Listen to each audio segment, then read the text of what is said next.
Zhuang Zi, one of the two foundational texts of Taoism, translated by James Legg and read by Angus Cargill. The Adjustment of Controversies, Chapter 7.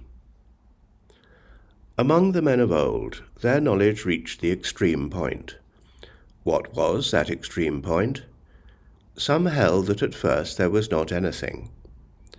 This is the extreme point, the utmost point, to which nothing can be added. A second class held that there was something, but without any responsive recognition of it on the part of men. A third class held that there was such recognition, but there had not begun to be any expression of different opinions about it. It was through the definite expression of different opinions about it that there ensued injury to the doctrine of the Tao. It was this injury to the doctrine of the Tao which led to the formation of partial preferences. Was it indeed after such preferences were formed that the injury came? Or did the injury precede the rise of such preferences?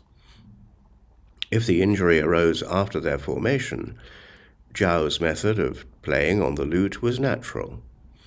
If the injury arose before their formation, there would have been no such playing on the lute as Zhao's.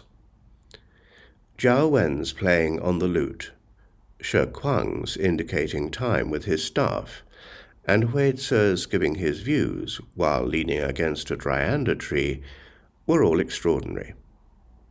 The knowledge of the three men in their several arts was nearly perfect, and therefore they practiced them to the end of their lives. They loved them because they were different from those of others. They loved them and wished to make them known to others. But as they could not be made clear, though they tried to make them so, they ended with the obscure discussions about the hard and the white. And their sons, moreover, with all the threads of their father's compositions, yet to the end of their lives accomplished nothing. If they, proceeding in this way, could be said to have succeeded, then am I also successful. If they cannot be pronounced successful, neither I nor any other can succeed.